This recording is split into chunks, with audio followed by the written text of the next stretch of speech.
হযরত আনাস রাদিয়াল্লাহু তাআলা আনহু হতে বর্ণিত হাদিস, কোন মানুষ যদি দুনিয়াতে এমন কোন জায়গায় কোন আমল করে, এমন কোন পাথরের মধ্যে আমল করে যেই পাথরের কোনো জানালা নাই, কোনো দরজা নাই, একেবারে আটকানো, ওই পাথরের মধ্যেও কোনো মানুষের যদি কোনো আমল থাকে, কিয়ামতের দিন সেই আমল হাজির করবে কে? আল্লাহ তাআলা কোরআনুল কারীমের মধ্যে বলেন, ওয়ানাযাউল মাওয়াজিনাল কিসতা লিয়াউমিল কিয়ামাতি ফালা তুযলামু নাফসুন শাইআ ওয়া ইন কানা মিসকালা হাববাতিন মিন খারদালিন আতাইনা বিহা ওয়া কাফা বিনা হাসিবিন। আল্লাহ তাআলা বলেন, আমি কিয়ামতের দিন ইনসাফের বিচারালয় কায়েম করব, ন্যায় বিচারের আদালত কিয়ামতের দিন আমি আল্লাহ কায়েম করব। বাস্তব কথা, তিতা লাগলেও সত্য কথা, দুনিয়ার আদালতগুলোর মধ্যে ইনসাফ নাই, বেইনসাফি ভরা। এখানে যদি একটা ইনসাফ হয়, বেইনসাফি হয় হাজার হাজার, কিন্তু আল্লাহ তাআলার আদালতে কোনো বেইনসাফি নাই। আল্লাহ তাআলা বলেন, ওয়ানাযাউল মাওয়াজিনাল কিসতা লিয়াউমিল কিয়ামাহ। শুধু তাই না, আল্লাহ তাআলা বলেন, ফালা তুযলামু নাফসুন শাইআ, সেই দিন কারো প্রতি সামান্য কোনো জুলুমও করা হবে না। শুধু তাই না, আল্লাহ তাআলা বলেন, ওয়া ইন কানা মিসকালা হাববাতিন মিন খারদালিন আতাইনা বিহা, দুনিয়াতে যদি কেউ কোনো সরিষা দানা পরিমাণ আমল করে, আতাইনা বিহা, ওইটারেও আমি হাজির করব। সুবহানাল্লাহ। আল্লাহ তাআলা বলেন, শুধু হাজির করব তা নয়, ওই আমলের ব্যাপারে হিসাবও গ্রহণ করা হবে। আল্লাহ তাআলা বলেন, এত হিসাব কে করবে? আল্লাহ জবাব দেন, কাফা বিনা হাসিবিন, হিসাব নেওয়ার জন্য আমি আল্লাহই যথেষ্ট। হযরত লোকমান সন্তানরা এই কথা শিক্ষা দিচ্ছে, বাজান তুমি হয়তো আমার সামনে পীরসা বয়া থাকবা, কিন্তু তুমি যখন রাত্রেবেলা রুমের মধ্যে দরজা আটকাইবা, ওয়াইফাই লাইনটা দিবা, গুনাহ করবা, পাপ করবা, আমার সামনে তো তোমার মতো ভালো ভদ্র আর কেউ নেই। তুমি আমার অগোচরে যায় অপরাধ করবা, গুনাহ করবা, মনে কইরো না যে আল্লাহ তাআলা দেখবে না, আল্লাহ সব দেখবে। হযরত লোকমান সেই কথাই বলেন, ও আমার বৎস, তোমার কোনো আমল যদি সরিষা দানা পরিমাণ হয়, ওই আমলটা যদি পাথরের মধ্যে থাকে, শুধু তাই না, মিসকালা হাববাতিন মিন খারদালিন ফাতাকুন ফি সখরাতিন, সেটা যদি পাথরের মধ্যে থাকে, আও ফিস সামাওয়াত, সেটা যদি আসমানেও থাকে, আও ফিল আরদ, সেটা যদি জমিনের সাথেও মিশে থাকে, আল্লাহ তাআলা সেই আমলটা হাজির করবেন। ইয়াতি বিহাল্লাহ, ওই আমলটাও হাজির করবে কে?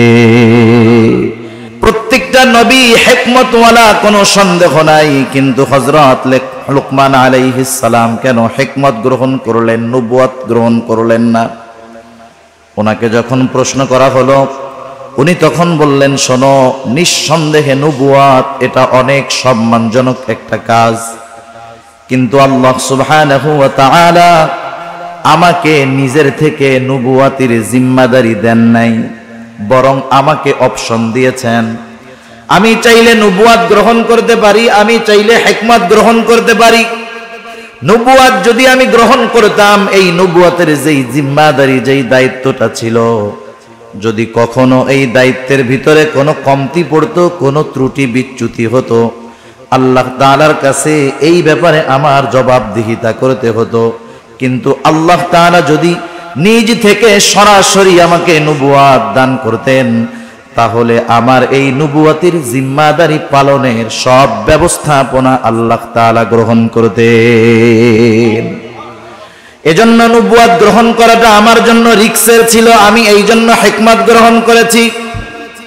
হিকমত কাকে বলা হয়? তাফসীরের মধ্যে আসছে, হিকমত হলো প্রজ্ঞা, হিকমত হলো দ্বীনের পরিপূর্ণ বুঝ, হিকমত হলো স্বপ্নের তাবির তথা স্বপ্নের ব্যাখ্যা। হযরত লোকমানকে আল্লাহ তাআলা হিকমত দান করেছেন। উনি কত হিকমতওয়ালা মানুষ ছিলেন। এখন নয় শুধু অতীতেও আরব জাতির মধ্যে হযরত লোকমানের হিকমতপূর্ণ ঘটনা কথাগুলার প্রচলন ছিল। তাফসীরের মধ্যে হাদিসের মধ্যেও হযরত লোকমানের এইরকম কিছু কিছু ঘটনা আছে। হযরত লোকমান আলাইহিস সালাম শুরুতেই যে এত সম্মানিত ছিলেন তা নয়, কিন্তু শুরু থেকে তার কর্মকাণ্ডের ভিতরে হিকমতের নিদর্শন পাওয়া যাইত। তিনি একটা মানুষের ছাগল চড়াইতেন, তিনি রাখাল ছিলেন প্রাথমিক সময়। একদিন ওই ছাগলের মালিক এসে বলে, ও লোকমান, তুমি আমার জন্য একটা ছাগল জবাই করবা, আর ছাগলের সবচাইতে সুস্বাদু জায়গার গোশত আমার জন্য নিয়ে আসবা। হযরত লোকমান আলাইহিস সালাম একটা ছাগল জবাই করার পর ওই ছাগলের হৃৎপিণ্ড আর জিহ্বার গোশতটা নিয়ে মালিকের সামনে হাজির। মালিক এবার বলতেছে, লোকমান যাও আর একটা ছাগল জবাই করো, এই ছাগলের সবচাইতে নিকৃষ্ট জায়গার গোশত তুমি আমার সামনে হাজির করবা। এইবার হযরত লোকমান আর একটা ছাগল জবাই করলেন। এইবারও তিনি হৃৎপিণ্ড আর জিহ্বার গোশত নিয়ে হাজির হয়ে গেলেন। মালিক জিজ্ঞাসা করতেছে, ও লোকমান, তুমি কি আমার সাথে মজা করতেছো নাকি? তোমাকে সবচাইতে উত্তম জায়গার গোশত আনতে বললাম, তুমি হৃৎপিণ্ড আর জিহ্বার গোশত আনছো। আবার সবচাইতে নিকৃষ্ট জায়গার গোশত আনতে বলেছি, তুমি হৃৎপিণ্ড আর জিহ্বার গোশত নিয়ে হাজির হইলা, কারণ কি? হযরত লোকমান তখন বললেন, মালিক, কারো যদি এই হৃদয় আর জবানটা ভালো হয়ে যায় তার সব ভালো হয়ে যায়। মালিক, কারো যদি হৃদয় আর জবানটা খারাপ হয়ে যায় তার সব কিছু খারাপ হয়ে যায়, সে সবচাইতে নিকৃষ্ট হয়ে যায়। রাসূল আকরাম সাল্লাল্লাহু আলাইহি ওয়াসাল্লাম এই জন্য বলেন, ইন্নাল্লাহা লা ইয়ানজুরু ইলা সুওয়ারিকুম ওয়ালাকিন ইয়ানজুরু ইলা কুলুবিকুম ওয়া আমালিকুম। আল্লাহ তাআলা কারো সূরত দেখেন না, কারো সিরাত দেখেন না। আল্লাহ তাআলা দেখেন না কে কত সুন্দর, বরং আল্লাহ তাআলা দেখেন কার অন্তরটা কেমন। সেজন্য চেহারা, সূরত, সার্টিফিকেট এগুলার কোনো দাম আল্লাহ তাআলার কাছে নাই। যদি হইতো তাহলে আবু জেহেল সম্মানিত ব্যক্তি হইতো, হযরত বেলাল সম্মানিত ব্যক্তি হতে পারতো। হযরত লোকমান উনিও এরকম ছিলেন, হাবশী কালো গোলাম, কালো চুলগুলা কোকড়া, পাগুলা ছড়ানো, ঠোঁটটা মোটা। এক কথায় আমাদের দৃষ্টিতে একটা মানুষকে অসুন্দর দেখার জন্য যা কিছু দরকার সব তার মধ্যে ছিল, কিন্তু আল্লাহ সুবহানাহু ওয়া তাআলা কেমন সম্মান দিয়েছেন। হযরত লোকমান তিনি একদিন মানুষের সামনে বক্তব্য দিচ্ছেন, বক্তৃতা দেওয়ার জন্য দাঁড়ায় গেছেন। উপস্থিত শ্রোতাদের মধ্য থেকে একজন দাঁড়ায় বলে, ও লোকমান, আপনি আপনার বক্তব্য দেওয়ার আগে আপনার নিকটে আমার একটা প্রশ্ন আছে, অনুগ্রহ করে জবাব দিবেন। হযরত লোকমান বললেন, হ্যাঁ বলো। লোকটা এবার বলতেছে, আপনি কি সেই লোকমান নাকি যেই লোকমান আমার সাথে বাগানে বাগানে ছাগল চড়ায় বেড়াইতো? আপনি কি সেই লোকমান নাকি? একটু শিক্ষণীয় বিষয়, একটু খেয়াল দিয়া শুনবেন। আমাদের সমাজে অনেক মানুষ আছে, একটা সময় তার কিছুই ছিল না, না ছিল কোনো সম্মান, না ছিল কোনো মর্যাদা, কিন্তু কালের পরিবর্তনে আজকে অনেক সম্মান সম্পদের মালিক। আপনি যদি তাকে তার অতীতের কথা স্মরণ করায়া দেন, দেখবেন সে আপনার উপরে বিরক্ত হবে। সে তার অতীত যে এত খারাপ ছিল, অতীতে যে সে কষ্টে ছিল, সেটা সে ফেস করতে চায় না, সামনে আনতে চায় না, অতীতকে ভুলে থাকতে চায়। কিন্তু স্বাভাবিক বিষয়টা হলো এমন, যেই ব্যক্তি সর্ব অবস্থায় তার অতীতকে স্মরণ রাখে, অতীতের শিক্ষা নিয়ে চলে, অধিকাংশ ক্ষেত্রে এই ধরনের মানুষগুলা শুকরগুজার বান্দা হয়। আর যারা অতীতকে ভুলে যায় ওরা অধিকাংশ না শুকরগুজার। খেয়াল করে দেখবেন, এটা বনি ইসরাইলের 3 লোকের ঘটনা আছে না? একটা ছিল টাকলা, আর একটার কুষ্ঠ রোগ, আর একটা হলো চোখে দেখতো না, কানা। আল্লাহ তাআলা পরীক্ষা করতে চাইছেন। প্রথম জনের টাক ঠিক করে দিছেন, ওরে একটা উট দিছে। আর একজনের কুষ্ঠ রোগ ছিল, কেউ কাছে যাইতো না, আল্লাহ তাআলা ফেরেশতা দিয়ে ঠিক করায় দিলেন। এরপরে তারা একটা গরু দিলেন, সে এক সময় অনেক গরুর মালিক, উটওয়ালা অনেক উটের মালিক। আরেকটা ছিল অন্ধ, আল্লাহ তাআলার পক্ষ থেকে চোখ ঠিক হলো, সে একটা ছাগল পাইলো, তার ছাগলে আল্লাহ বরকত দিলেন, অনেক ছাগল হয়ে গেল। আগের দুইজনকে আবার পরীক্ষা করার জন্য এই তিনজনের কাছে ফেরেশতা আসলো। প্রথম দুইজন কি জবাব দিছে? ফেরেশতা এসে বলছে, আমি মুসাফির, আমার একটা উট দাও, আমি জানি আমার গন্তব্যে পৌঁছাইতে পারি। সে কি কইছে? সে বলছে, আরে মিয়া দেওয়া যাবে না, সমস্যা আছে। এবার ফেরেশতা তাকে মনে করায় দিয়েছে ওই অতীত, যাই তুমি তো টাকলা ছিলা, তোমার কাছে কেউ আসতো না, কেউ তোমার কাছে ভিড়তো না, আফসোস করতা শুধু, আর বলতা আরে আমার চুল যদি গজাইতো কত ভালো হইতো। আল্লাহ তাআলা তোমার চুল গজায়া দিলেন, তোমাকে উট দিলেন, উটের মধ্যে বরকত দিলেন, তুমি অতীতকে ভুলে গেছো? বলে না, এগুলো আমার আগের থেকেই ছিল। কি কইছে? আগের থেকেই ছিল। ফেরেশতা এবার বলছে, আল্লাহ তাআলা তোমার যদি আগের অবস্থায় তোমারে ফিরায় দিক। এবার তার নেয়ামত চলে গেছে, আগের অবস্থায় ফিরে গেছে। পরের জন যে কুষ্ঠ রোগী, তারও একই অবস্থা, অতীতকেও স্বীকার করছে। কিন্তু যেই লোকটা অন্ধ, তার কাছে যখন যায় বলল আমি একটা ছাগল চাই, মুসাফির বলল, আল্লাহর বান্দা তোমার যতগুলা লাগে তুমি নিয়ে যাও, কোনো অসুবিধা নাই, কারণ এক সময় আমার কিছু ছিল না, এগুলা আমাকে আল্লাহ তাআলা দিয়েছে। সেই জন্য শুকরগুজার বান্দা, অতীতকে যারা স্মরণ রাখে অধিকাংশ ক্ষেত্রে তারা হয়। আমাদের সমাজে আমাদেরকে যদি আমাদের কারো অতীত এরকম থাকে, আর কেউ যদি লোক সম্মুখে আমার ওই দুর্বল অতীতটাকে স্মরণ করায়া দেয়, আমি তাকে থ্রেট মাইরা ধারি মাইরা বসায়া দিব। কিন্তু হযরত লোকমান এমনটা করেন নাই। তিনি সহসা জবাব দিয়ে দিছেন, হ্যাঁ তুমি ঠিক বলেছো, আমি সেই লোকমান যে এক সময় বাগানে বাগানে ছাগল চড়াইতো। সম্মান কমে গেছে অতীত স্বীকার করায়। হযরত লোকমানকে এবার ওই লোকটা প্রশ্ন করতেছে, লোকমান তাহলে এই পর্যায়ে আপনি যে আসলেন, কোন গুণের কারণে আপনি আসলেন, কোন কারণে আল্লাহ তাআলা আপনাকে এত মর্যাদা দিলেন? হযরত লোকমান বললেন, শোনো, সত্যবাদিতা, আমানতদারিতা, অহেতুক কথাবার্তা থেকে আমি বিরত থেকেছি। আমি মনে করি এই সবের কারণে আল্লাহ রাব্বুল আলামিন আমাকে এই সম্মান দিয়েছে। হযরত লোকমানকে প্রশ্ন করেছে, হযরত লোকমান স্বীকার গিয়েছে, কারণ তিনি ছিলেন একজন শুকরগুজার বান্দা। আল্লাহ তাআলা হযরত লোকমানের ব্যাপারে সেই জন্য বলেন, ওয়ালাকাদ আতাইনা লোকমানাল হিকমাতা আনিশকুর লিল্লাহ, আমি লোকমানকে হিকমত প্রদান করেছি আনিশকুর লিল্লাহ, যাতে সে আল্লাহ তাআলার শুকরগুজার করে, আল্লাহ তাআলার কৃতজ্ঞতা প্রকাশ করে। এখান থেকে এক নম্বর শিক্ষণীয় আমাদের জন্য হলো, আমরা যখন কোনো নেয়ামত প্রাপ্ত হব, যখন কোনো নেয়ামত পাবো, আমরা শুকর আদায় করব কার? আল্লাহ তাআলার শুকরিয়া আদায় করব। বলেন তো, আমরা যদি শুকরিয়া আদায় না করি, আল্লাহ তাআলার কৃতজ্ঞতা প্রকাশ যদি আমরা না করি, আল্লাহ তাআলার সম্মান কমে যাবে? কমবে না। আল্লাহ তাআলার যদি শুকর আদায় আমরা না করি, আল্লাহ তাআলার সম্মান কমবে না।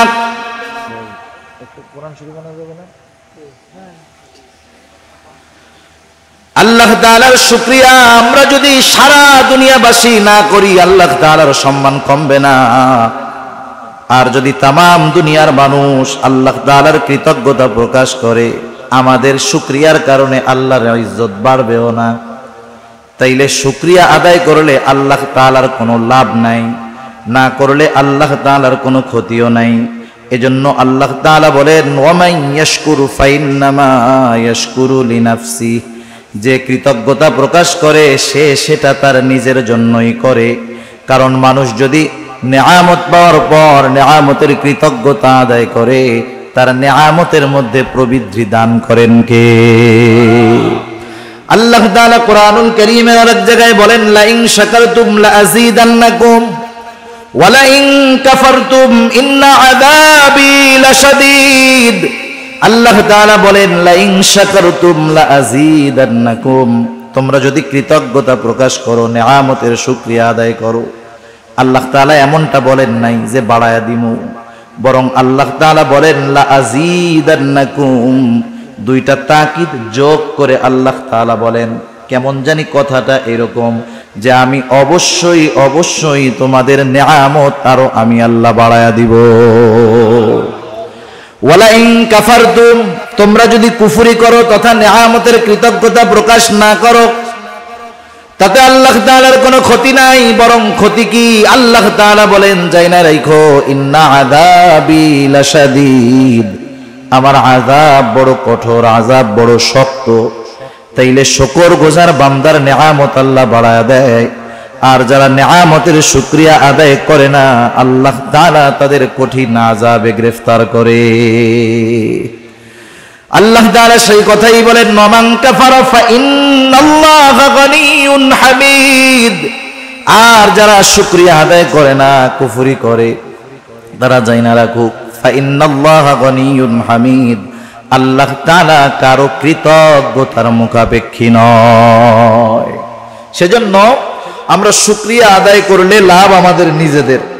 এখানে আল্লাহ তাআলা হযরত লোকমানের পরিচয় দিচ্ছেন যে লোকমান তো হিকমতওয়ালা, শুধু হিকমতওয়ালা নয়, লোকমান আমার একজন শুকর গুজার বান্দা। সুবহানাল্লাহ।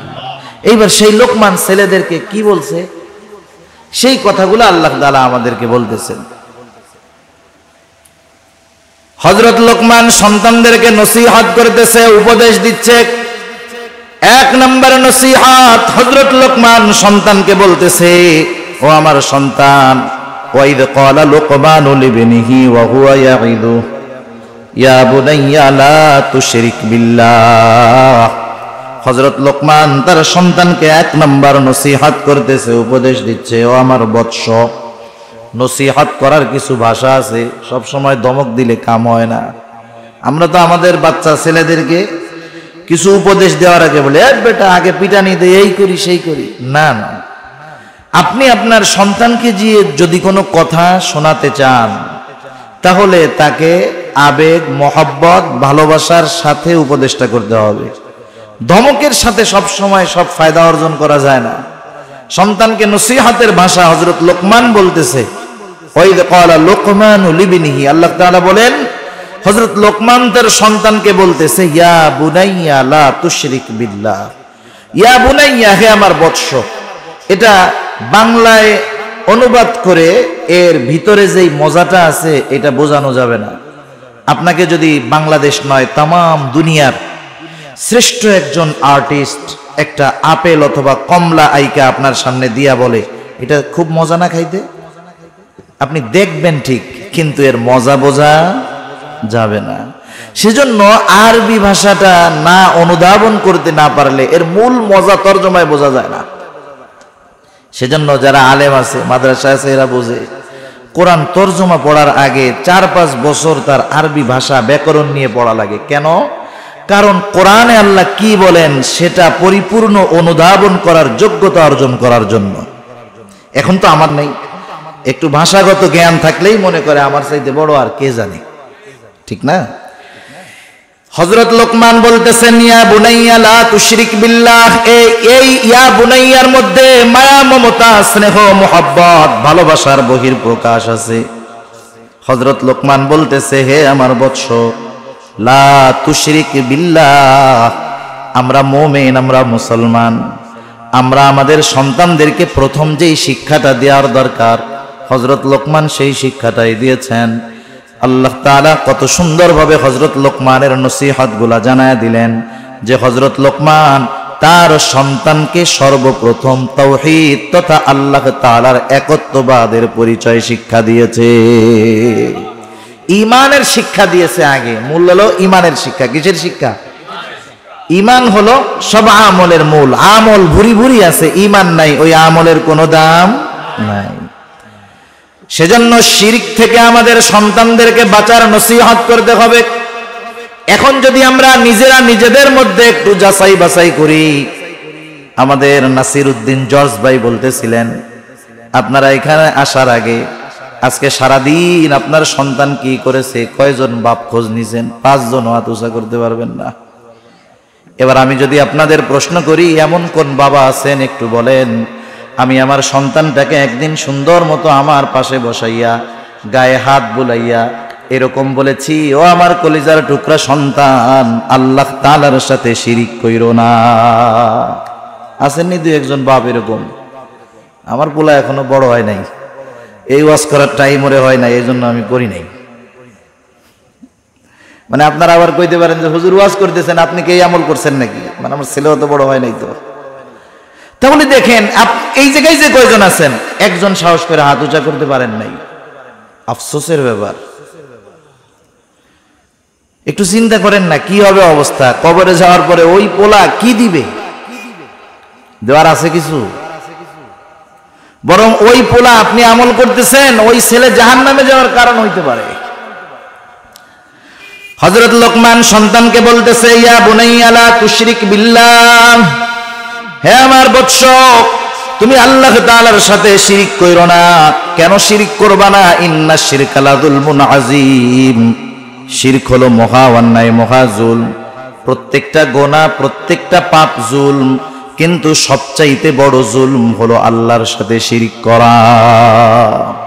এজন্য আল্লাহ তাআলা কোরআনুল কারীমের মধ্যে বলেন, ইন্নাল্লাহা লা ইয়াগফিরু আন ইউশরাকা বিহি ওয়া ইয়াগফিরু মা দুনা যালিকা লিমান ইয়াশা ওয়া মান ইউশরিক বিল্লাহি ফাকাদ ইফতারা ইসমান আযীমা।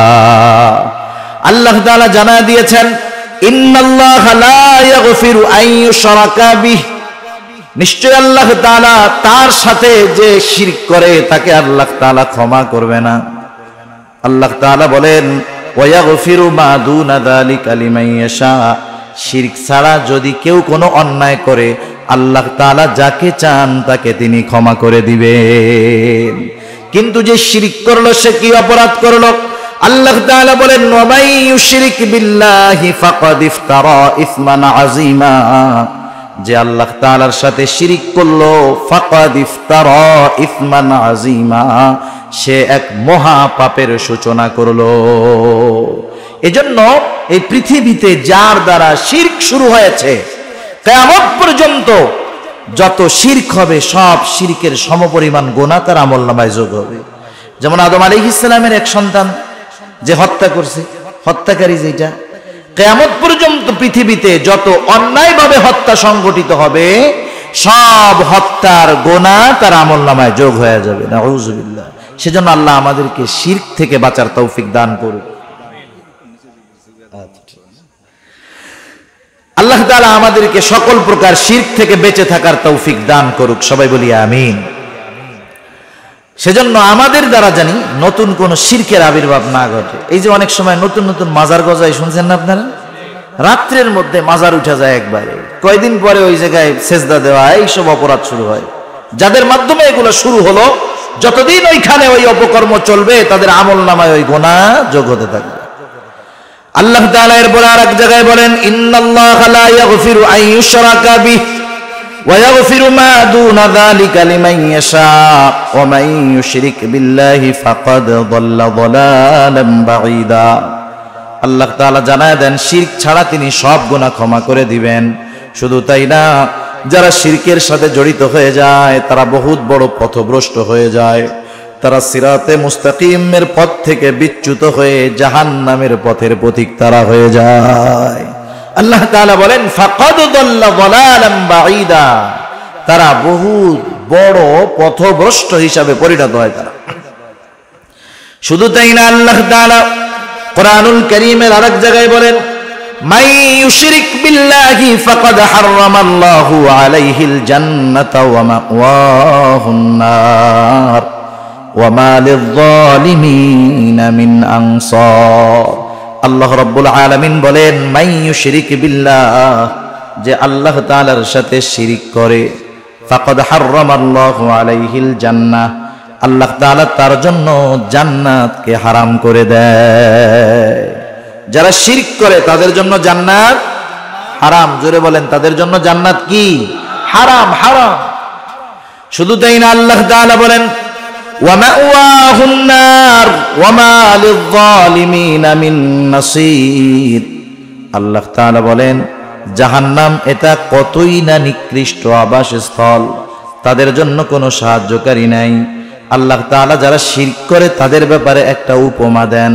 আল্লাহ তাআলা বলেন, ওয়া মান ইউশরিক বিল্লাহ ফাকাআন্নামা খাররা মিনাস সামা ফাতাখতাফুহু আত-তায়রু আও তাহওয়ি বিহির রিহু ফি মাকানিন সাহিক আল্লাহ তাআলা বলেন মাইয়ুশরিক বিল্লাহ, যে আল্লাহ তাআলার সাথে শিরিক করে, ফাকান্নামা খাররা মিনাস সামা, সে কেমন জানি আসমান থেকে পতিত হয়, আল্লাহ তাআলার জিম্মাদারি তার উপর থেকে উঠে যায়, সে আসমান থেকে পতিত হলো। ফাকান্নামা খাররা মিনাস সামা ফাতাখতাফুহু আত-তায়রু, একটা পাখি তারে সো মাইরা নিয়ে গেল, আও তাহউই বিহির রিহু ফি মাকানিন সাহিক, অথবা প্রচন্ড ঝড় বাতাস তাকে দূরবর্তী অজানা কোনো জায়গায় নিক্ষেপ করলো। তার মানে যেই ব্যক্তি শিরক করে সে তার আমল সপ্ত বাদ হয়, জাহান্নামের ঠিকানা তার হয়, জান্নাত হারাম হয়। আল্লাহ তাআলা উপমা দিয়ে বুঝাইলেন সে একেবারে ধ্বংস হয়ে যায়, নিঃশেষ হয়ে যায়, শেষ, তার সব জিন্দেগি বরবাদ, আখিরাত বরবাদ। সেজন্য আমরা কখনো চাই না যে আমাদের সন্তানেরা জাহান্নামী হোক, কেউ চায় নাকি? কেউ চায় না। সেজন্য আমরা আমাদের সন্তানদেরকে বোঝাবো যে আল্লাহর সাথে শিরিক কইরো না, কারণ শিরক সবচাইতে বড় জুলম, আর শিরক করলে সবচাইতে বেশি বেজার হন আল্লাহ রাব্বুল আলামিন। এটা হযরত লোকমানের প্রথম নসিহত। এরপরে আল্লাহ সুবহানাহু ওয়া তাআলা এই নসিহতের পরে নিজে কিছু নসিহত করেছেন, সময় সুযোগ হইলে ওইটা আমরা শেষে বলবো। আজকে শুধু হযরত লোকমানের নসিহতগুলা আমরা শুনি, একটু খেয়াল রাখবো, মুখস্থ করার চেষ্টা করব। এক নাম্বার নসিহত, হযরত লোকমান তার সন্তানকে কার সাথে শিরক করতে মানা করছে। দুই নাম্বার, এবার সন্তানকে উদ্দেশ্য করে হযরত লোকমান বলতেছে, ইয়া বুনাইয়া ইন্নাহা ইন তাকু মিসকালা হাববাতিন মিন খারদালিন ফাতাকুন ফি সখরাতিন আও ফিস সামাওয়াতি আও ফিল আরদি ইয়াতি বিহাল্লাহ। আল্লাহর সাথে শিরক করবা না, পাপ করবা না, শিরক করবা না। শুধু তাই না, এবার আল্লাহ তাআলা কতটা সূক্ষ্মদর্শী, তার মানে আল্লাহ তাআলা আমাদেরকে কতটা দৃষ্টির ভিতরে রাখেন। হযরত লোকমান সন্তানকে সেটা বুঝাইতেছেন। প্রত্যেকটা বাচ্চা যদি ছোট থেকে তার মা বাবা বাচ্চাকে যদি শিক্ষা দেয় আল্লাহ তাআলার ব্যাপারে, ওই বাচ্চার মগজে ওই বিশ্বাসটা ঢুকে যায়, সে সব সময় ওই বিশ্বাসের উপরে অটল থাকে।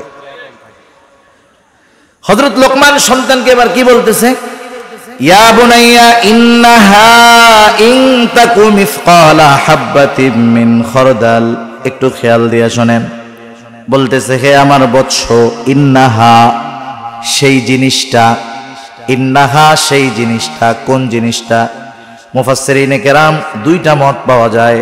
এক নম্বর হলো এই ওই জিনিসটার দ্বারা উদ্দেশ্য হলো কোনো পাপ।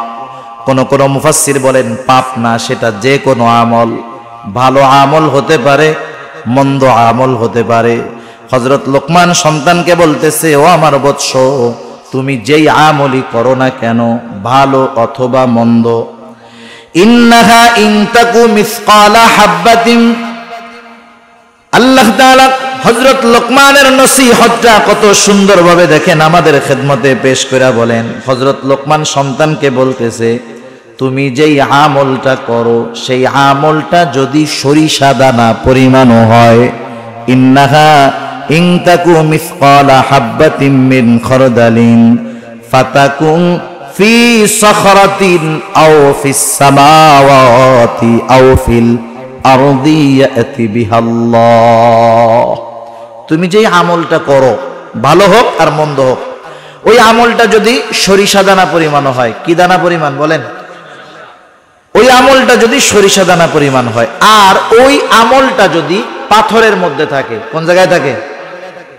হযরত আনাস রাদিয়াল্লাহু তাআলা আনহু হতে বর্ণিত হাদিস, কোন মানুষ যদি দুনিয়াতে এমন কোন জায়গায় কোন আমল করে, এমন কোন পাথরের মধ্যে আমল করে যেই পাথরের কোনো জানালা নাই, কোনো দরজা নাই, একেবারে আটকানো, ওই পাথরের মধ্যেও কোনো মানুষের যদি কোনো আমল থাকে, কিয়ামতের দিন সেই আমল হাজির করবে কে?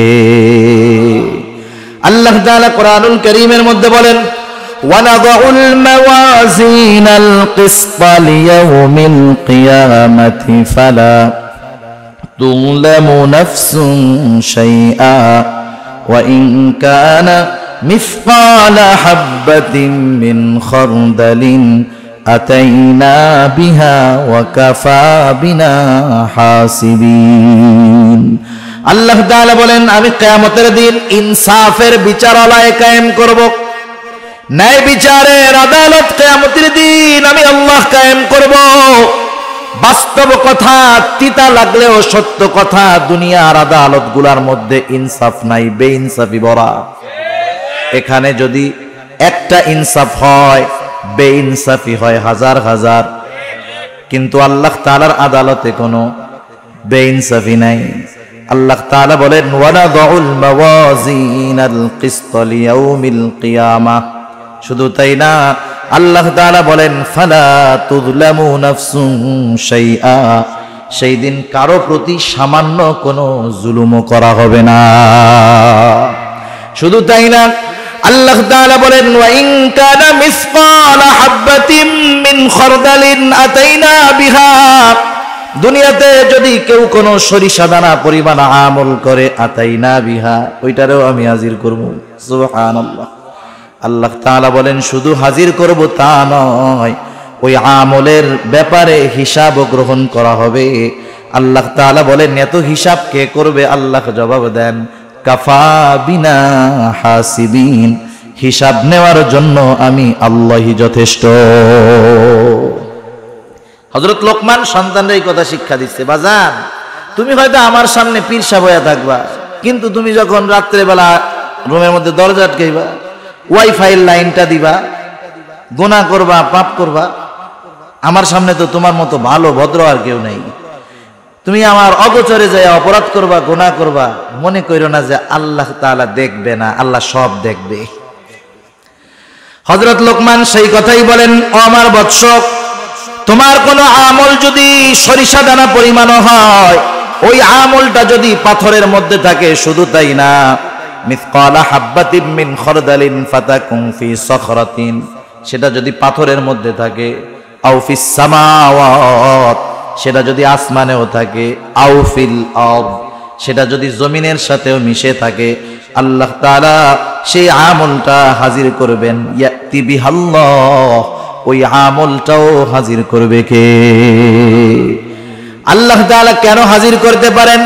কারণ আল্লাহ তাআলা ইন্নাল্লাহা লাতীফুন খাবীর, কারণ আল্লাহ তাআলা হলেন সব খবর জানে। শুধু তাই না, সূক্ষ্ম দ্রষ্টা, সূক্ষ্ম থেকে সূক্ষ্মাতীত সব বিষয়ের খবর আল্লাহ তাআলার কাছে আছে। আরে আমল সংগঠিত হওয়ার পরে তো সেটা আল্লাহ তাআলা জানেন। আমি যখন কোনো আমল করার চিন্তা করি, বদ আমলের চিন্তা করি, সেটারও খবরও যিনি জানেন তিনি কে? আল্লাহ তাআলা সূরাতুল কাফের মধ্যে বলেন, ওয়ালাকাদ খালাকনাল ইনসানা ওয়া না'লামু মা তুওয়াসওয়িসু বিহি নাফসুহু ওয়া নাহনু আকরাবু ইলাইহি মিন হাবলিল ওয়ারিদ। আল্লাহ তাআলা বলেন, আমি মানুষ সৃষ্টি করেছি, ওয়া না'লামু মা তুওয়াসওয়িসু বিহি নাফসুহু, আমি জানি কোন জিনিস তার অন্তরের মধ্যে ওয়াসওয়াসা দেয়। ওয়াসওয়াসা দেখা যায় নাকি? দুনিয়ার মধ্যে তো এমন প্রযুক্তি আছে, একটা মানুষ অসুস্থ হয় নাই, কিন্তু তার কোনো অর্গান অসুস্থ হতে পারে, শরীরের কোনো অংশ অসুস্থ হতে পারে, হয় নাই। ওই লোকটারে যদি এমআরআই মেশিনের মধ্যে ঢুকায় দেওয়া হয়, রিপোর্ট বের হয়ে আসবে, আপনার কিডনি অসুস্থ হয় নাই, তবে হতে পারে, যত্ন নেন। কিন্তু দুনিয়ায় এমন কোনো মেশিন আছে নাকি যার মধ্যে ঢুকায় দিলে আমার আপনার অন্তরে কি আছে রিপোর্ট আকারে বের হবে? আছে? নাই। কিন্তু আল্লাহ তাআলা বলেন, ও আমার গোলাম, আমি তোমাকে সৃষ্টি করেছি, শুধু তাই না, আমি এটাও জানি তোমার অন্তরের মধ্যে কোন জিনিসে ওয়াসওয়াসা দেয়। কেন জানেন? আল্লাহ তাআলা বলেন, ওয়া নাহনু আকরাবু ইলাইহি মিন হাবলিল ওয়ারিদ। আমি তোমার অন্তরের ওয়াসওয়াসার খবর জানার কারণ হলো আমি তোমার শাহরগের চাইতে অধিক নিকটে। তার মানে আমার ভাষায় আমি মাঝে মধ্যে বলি, আমি আমার যত কাছে তার চাইতে বেশি কাছে কে? আল্লাহ এত কাছে, সেজন্য আমার প্রত্যেকটা পদক্ষেপ আল্লাহর নজরের বাইরে না। গহীন অরণ্যের মধ্যে গভীর রাত্রে যদি একটা পাতা পড়ে, সেই পাতা পড়ার খবরটাও জানে কে? আল্লাহ তাআলা জানে। এত সূক্ষ্মদর্শী আল্লাহ তাআলা। তাহলে এই টেন্ডেন্সি, এই চিন্তা, এই দর্শন, এই মতবাদ, এই ফিকির, এই চিন্তা যেটাই কর না কেন, এটা যদি একটা মানুষের মধ্যে সর্ব অবস্থাতে থাকে, ও যখন একা থাকবে ও চিন্তা করবে সব দেখতেছে কে। এই চিন্তাটা সন্তানের মধ্যে ঢুকায়া দেন, এই চিন্তা সন্তানের মধ্যে ঢুকান, পরিবারের মানুষের মধ্যে ঢুকান। আমরা চেষ্টা করি, বারবার বলি, ইনশাআল্লাহ সন্তানের চরিত্র বাপের সামনে যেমন হবে, লাইট নিবাইয়া দরজা আটকাইয়া ঘরের মধ্যে গেলেও সেম কোয়ালিটির চরিত্রই থাকবে, ঠিক কিনা? চারিত্রিক শিক্ষা দিয়েছে এই জায়গায়। কি শিক্ষা দিছে? প্রথম শিক্ষা দিছে ইমানের শিক্ষা। কিসের শিক্ষা? এখানে দিয়েছে চারিত্রিক শিক্ষা, বিষয় একটা, কিন্তু এর মধ্যেই চরিত্র সংশোধনের শিক্ষা হযরত লোকমান তার সন্তানকে দিয়ে দিয়েছে। এরপরে শিক্ষা দিয়েছে সামাজিকতা। ইসলাম সামাজিকতার সর্বোচ্চ শিক্ষা দিয়েছে।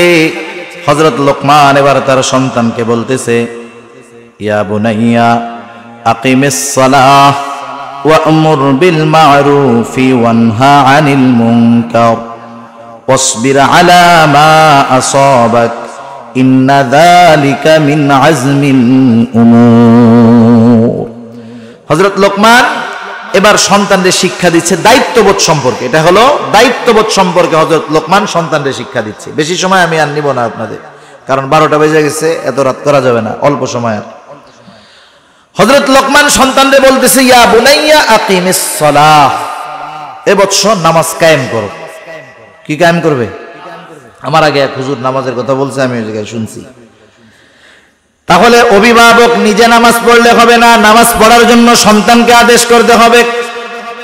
হাদিসের মধ্যে আসছে, মুরু আওলাদাকুম, আবু দাউদের হাদিস, তোমরা তোমাদের সন্তানদেরকে আদেশ করো, যখন তার বয়স 7 হবে নামাজের জন্য আদেশ করবা, 10 বছর বয়স হবে নামাজ না পড়লে প্রহার করবা, আর বিছানাটা আলাদা বানায়া দিবা। আমাদের সমাজে আছে এখনো 7, 8, 9, 10 বছর হয়ে গেছে, একসাথে ভাই বোন ঘুমায়, একসাথে মা ছেলে ঘুমায়। এটা ইসলাম সাপোর্ট করে না। কেন করে না? আপনাদের এলাকায় আলহামদুলিল্লাহ অনেক আলেম আছে, ওনাদের কাছ থেকে একটু জেনে নেবেন। কথা বুঝতে পারছেন? সেজন্য বাচ্চারা বড় হইলে বিছানা আলাদা করে দিতে হবে। 7 বছর হলে নামাজের আদেশ, 10 বছর হলে নামাজ না পড়লে প্রহার করতে হবে। আর আল্লাহ তাআলা বলেন, ওয়া'মুর আহলাকা বিস-সালাতি ওয়াসতাবির আলাইহা লা নাসআলুকা রিজকা নাহনু নারযুকুকা ওয়াল আকিবাতু লিত-তাকওয়া। আল্লাহ তাআলা বলেন, ওয়া'মুর আহলাকা বিস-সালাহ, তুমি একা নামাজ পড়লে হবে না, তুমি তোমার পরিবার আহাল যারা আছে তাদেরকেও নামাজের জন্য আদেশ দাও। কারণ কিয়ামতের দিন সর্বপ্রথম নামাজের হিসাব হবে। কিয়ামতের দিন প্রথম হিসাব কিসের হবে? নামাজের। এজন্য সন্তানদের নামাজি বানাইতে হবে। যে নামাজি সে সঠিক পথের উপরে থাকার চেষ্টা করে। এরপর হযরত লোকমান তার সন্তানকে বলতেছে, ওয়া'মুর বিল মা'রুফি ওয়ানহা আনিল মুনকার, ভালো কাজের আদেশ করো, অসৎ কাজের নিষেধ করো। সন্তানকে হযরত লোকমান বলতেছে, আমরা হলাম শ্রেষ্ঠ উম্মত। কি উম্মত? একটু জোরে গন, আরো জোরে বলেন, কি উম্মত? আজকে 12ই রবিউল আউয়াল। অনেকে কইতে পারে, হুজুর কেন আজকে অন্য ওয়াজ করতেছে, এটা কেন করলো না? আগেও শুনলাম কয়েকজন কিছু একটা বলছে, এই জন্য বললাম না। আবার ওই যে বললাম আপনাদের জর্জ ভাই কথা বললো, আমি চিন্তা করলাম এই বিষয়টাই বলি। তা যাই হোক, ভালো কাজের আদেশ, অসৎ কাজের নিষেধ। আর আমরা কি উম্মত? শ্রেষ্ঠ উম্মত। এটা কি চাপার জোরে হওয়া যাবে?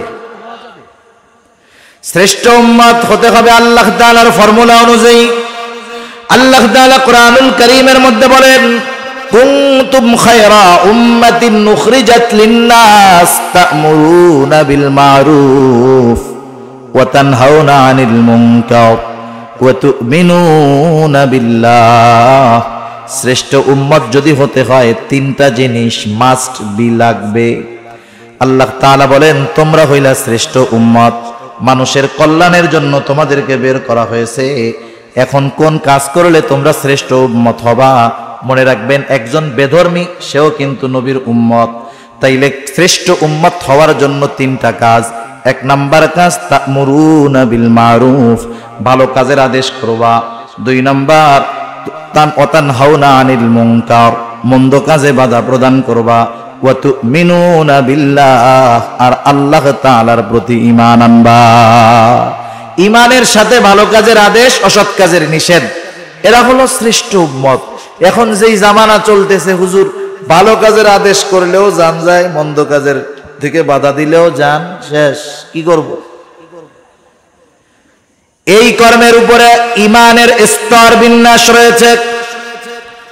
রাসূল আকরাম সাল্লাল্লাহু আলাইহি ওয়াসাল্লাম বলেন, মান রাআ মিনকুম মুনকারান ফালইয়ুগাইরহু বিয়াদিহি ফাইন লাম তাসতাতি' ফাবিলিসানিহি ফাইন লাম তাসতাতি' ফাবিকলবিহি ওয়া যালিকা আযআফুল ঈমান।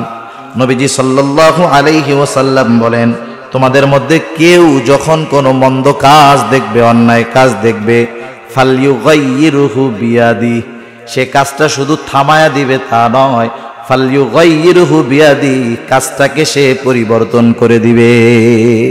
তার মানে হচ্ছে গুনার কাজ ওইটা থামাবে তো থামাবে, সাথে সাথে ওই জায়গায় একটা ভালো কাজ চালু করে দিবে। বোঝা গেছে? এইরকম পাওয়ার যার আছে। ঈমানের দাবি হলো তার যদি সক্ষমতা থাকে, সে এই মন্দ কাজ থামায়া ওই জায়গায় একটা ভালো কাজ চালু করে দিবে। এখন এই ক্ষমতা আমাদের নাই। যদি মন্দ কাজে বাধা দিতে যাই, জান শেষ। নবীজি বলেন, ফাইন লাম তাসতাতি' ফাবিলিসানি, সে যদি ওই মন্দ কাজকে বাধা দিয়া পরিবর্তন করতে অক্ষম হয়, সে জবানের দ্বারা বাধা প্রদান করবে, নিষেধ করবে। নিষেধটা সে যে কোনো ভাবে করতে পারে, কারণ দাওয়াতের বহুত পদ্ধতি আছে। একই কাজ যদি আপনার ছেলে করে, আপনি তাকে বাধা দিয়া ধোলাই মন মতো দিতে পারবেন, কিন্তু পাশের একজন যদি করে, আপনি ধমক দিতে পারবেন, মাগার ধোলাই দিতে পারবেন না, কারণ ওই জায়গায় ওই পাওয়ার আপনার নাই। সেই জন্য ক্ষেত্র বিশেষ দাওয়াতের পদ্ধতি হলো, কিছু কিছু জায়গায় শক্ত ভাষায় দাওয়াত হবে, কিছু কিছু জায়গায় নরম ভাষায় দাওয়াত হবে। এই জন্য নবীজির বয়ান তথা খুতবার মধ্যে কখনো পাওয়া যাইত তিনি রাগান্বিত স্বরে বক্তব্য দিতেন, নবীজির চেহারাগুলা লাল হয়ে যাইত। আবার কিছু কিছু সময় নবীজি বক্তব্য দিতেন, সাহাবারা কান্নায় জর্জরিত হয়ে যাইত। জবানের দ্বারা বাধা প্রদান করবে। ধমক দিয়া বারুক, বড় মানুষ যদি করে তারা তো ধমক দেওয়া যাবে না, তারা তো বুঝাইতে হবে, চাচা কামটা ভালো না, কয়দিন পরে মইরা যাবেন, দাড়ি পাইকা গেছে, চামড়া ঝুলে গেছে, আজরাইল চারপাশ দিয়ে ঘুরতেছে, বাদ দেন না, এই যে কাজ হয়ে গেল না। আর ছোট মানুষটা যদি আপনি অপরাধ করার পরে পায়ে ধরে কন, বাদর পায়ে ধরে তুই করিস না, কাজ হবে না। যেখানে যেরকম ভাবে বাধা দেওয়ার, সেই জায়গায় সেরকম ভাবে দিতে হবে। এখন আপনি আমি যদি মুখ দিয়ে বা জবান দিয়ে বাধা প্রদান করতে চাই, তাও বিপদ আছে। নবীজি সাল্লাল্লাহু আলাইহি ওয়াসাল্লাম বলেন, ফাইন লাম তাসতাতি' ফাবিকলবিহি ওয়া যালিকা আযআফুল ঈমান। কেউ যদি জবানের দ্বারা বাধা প্রদান করতে অক্ষম হয়, সে অন্তরের দ্বারা বিষয়টাকে ঘৃণা করবে। কোন জায়গায় যদি কোনো অপরাধ সংগঠিত হয়, কথার কথা আপনাদের এলাকায় একটা অপরাধ হচ্ছে, আর এক লোক উমরা হজ পালন করতে গেছে সৌদি আরব, একবারে হারামের মধ্যে আছে, তাওয়াফরত অবস্থায় আছে, বাইতুল্লাহর সামনে আছে। একজন ফোন দিছে, ভাই এলাকায় তো এই কাম হয়েছে, এইটা এটা করছে, সাইজ করে দিব নাকি? উনি ওই জায়গার থেকে বলছে, সাইজ করে দেয়, আমার কিছু কওয়া লাগে নাকি? এবার দিয়া অপরাধ একটা সংগঠিত হয়ে গেল, ঠিক না? উনি আছে কই? মক্কা শরীফ। উনি যদিও এই অপরাধ যেখানে হচ্ছে সেখানে নাই, কিন্তু এটাকে সমর্থন দেওয়ার কারণে উনি ওই অপরাধীদের শামিল। আর একজন দুর্বল মানুষ, এক জায়গায় অপরাধ সংগঠিত হচ্ছে, ওই অপরাধ যেখানে হচ্ছে সেই জায়গায় সে আছে, কথা বুঝেন নাই? সেই জায়গায় সে আছে, কিন্তু বাধা দেওয়ার মতো ক্ষমতা নাই। অন্তরে কইতেছে, আল্লাহ আমি যাইফ, আমি দুর্বল, বাধা দেওয়ার ক্ষমতা আমার নাই, আপনি আমারে মাফ করেন। ওই জায়গায় অপরাধ হচ্ছে, গুনাহ হচ্ছে, সে উপস্থিত, তবে সে অক্ষম বাধা দিতে। সে যদিও ওই জায়গায় আছে, কিন্তু আল্লাহ তাআলার কাছে তার অক্ষমতা প্রকাশ করার কারণে সে যেন কেমন যেন ওই গুনার সাথে তার কোনো সম্পৃক্ততা নাই।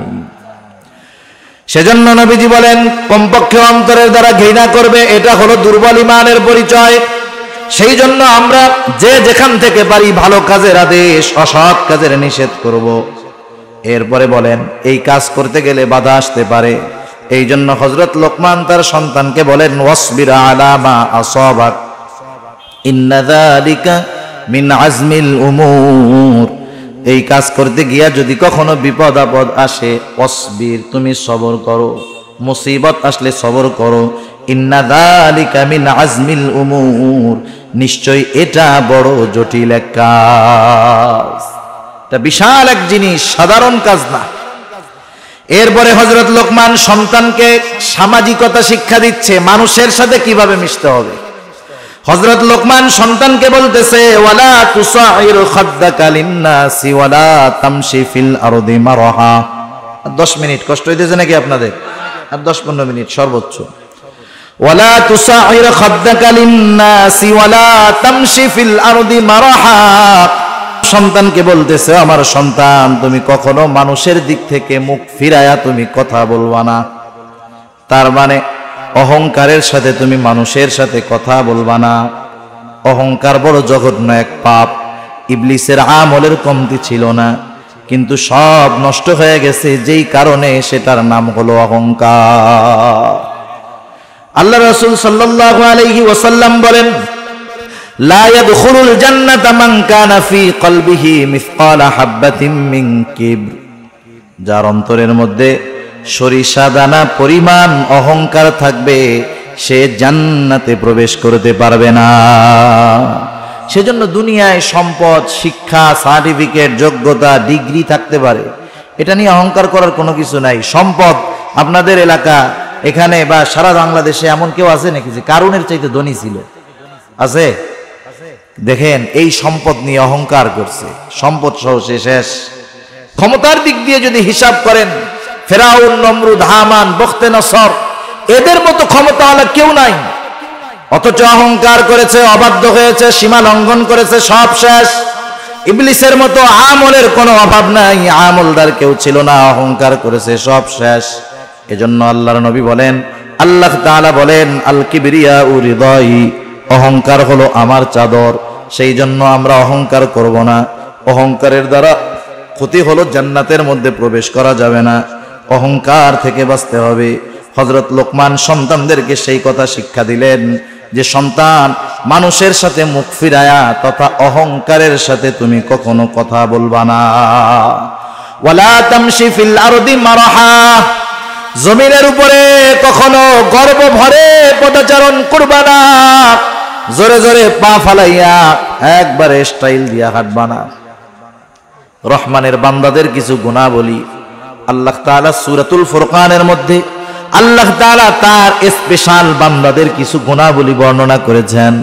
আল্লাহ তাআলা বলেন, ওয়া ইবাদুর রাহমানিল্লাযীনা ইয়ামশুনা আলাল আরদি হাওনা ওয়া ইযা খাতাবাহুমুল জাহিলুনা ক্বালু সালামা।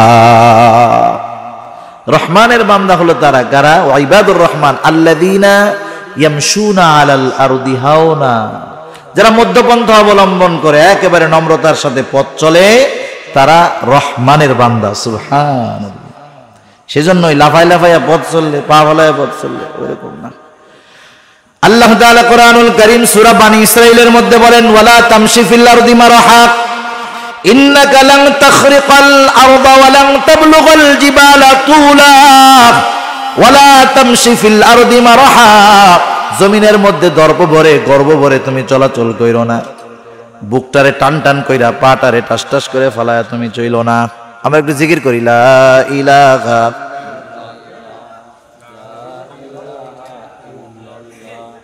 লা ইলাহা ইল্লাল্লাহ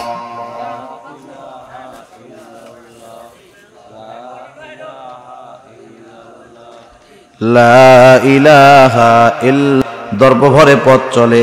আল্লাহ তাআলা বলেন, ইন্নাল্লাহা লা ইউহিব্বু কুল্লা মুখতালিন ফাখুর। আল্লাহ তাআলা মুখতাল আর ফাখুররে পছন্দ করেন না। মুখতাল হলো যে নিজের নিজে বড় মনে করে, নিজের নিজে বড় মনে করে, আর ফাখুর হলো যে ওই বড়ত্বটা মানুষের সামনে প্রকাশ করে, নিজে নিজে মনে করে যে আমি সবচেয়ে ভালো, আমার চেয়ে ভালো আর কে। আরেকটা হলো মানুষের মধ্যে বলে, আরে মিয়া আমি সবচাইতে ভালো আলেম, আমি সবচাইতে ভালো জ্ঞানী, আমি সবচাইতে বেশি বুঝি। এটা হলো ফাকুর। এই দুইটারেই আল্লাহ কি করে না? পছন্দ করে না। হযরত লোকমান সন্তানদের শিখায় দিচ্ছে, বাজান কেমনে তুমি পথ চলবা। তুমি কেমনে পথ চলবা? হযরত লোকমান সন্তানকে বলতেছে ওয়াকসির ফি মাশিকা ওয়াগদুদ মিন সাউতিক ইন্না আনকারাল আসওয়াত লাসাউতুল হামির। হযরত লোকমান সন্তানকে বলতেছে তুমি জমিনের মধ্যে মধ্যম পন্থা অবলম্বন করে হাঁটবা, অতি দ্রুত গতিতে হাঁটবা না, ইহুদি খ্রিস্টানদের মতো আস্তে আস্তে হাঁটবা না, মধ্যম পন্থা অবলম্বন করে হাঁটবা। আর একটা উপদেশ শিক্ষা দিল যে তুমি তোমার কণ্ঠস্বরকে একটু নিচু কইরা রাখবা। ওয়াগদুদ মিন সাউতিক, তুমি তোমার কণ্ঠস্বরকে উচ্চ আওয়াজে কোনো আওয়াজ করবা না, কণ্ঠস্বরকে নিম্নে রাখবা। আল্লাহ তাআলা কত সুন্দর দেখেন এই উচ্চ কণ্ঠস্বর যাদের, বিনা কারণে মাঝে মধ্যে অনেক মানুষ আছে ধমক দিয়া ওঠে, আছে না? গলাটা বড় যদি রাখতে পারে 10 জনের মধ্যে ঝগড়া যখন লাগে মনে করে আমার চাইতে আর কে বড় আছে, আবার পরে এসে কয় এই বেটা ওই জায়গায় আমার গলাই শুধু শোনা গেছে, জানো আর কারো কথাই শোনা যায় নাই। আল্লাহ তাআলা বলে তুই হইলে গাধা। কি বলেন? ইন্না আনকারাল আসওয়াতি লাসাউতুল হামির, নিশ্চয় গাধার আওয়াজ সর্বনিকৃষ্ট আওয়াজ।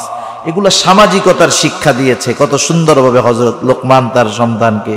নৈতিকতার শিক্ষা, ঈমানের শিক্ষা, গুনার থেকে বাঁচার শিক্ষা, মানুষের সাথে চলাচল আচরণের শিক্ষা হযরত লোকমান সন্তানকে দিয়েছে। বাবা হিসেবে উনি যেমন নসিহত করেছেন, অনুরূপভাবে আমাদের প্রত্যেকের উচিত, যারা বাবা হয়েছেন যারা হবেন, এই নসিহতগুলা জানা, আবেগ মোহাব্বত ভালোবাসার সাথে সন্তানদেরকে এই নসিহতগুলা করা। আল্লাহ তৌফিক দান করুক, সকলে বলি আমিন। দোয়া হয়ে যাবে। একটা মসজিদ, এই মসজিদের উদ্যোগে মাহফিল, আপনারা জেনে থাকবেন মসজিদ। আল্লাহুম্মা বারিক আলা মুহাম্মাদিন ওয়া আলা আলি মুহাম্মাদিন কামা বারাকতা আলা ইব্রাহিম وعلى آل إبراهيم إنك حميد مجيد।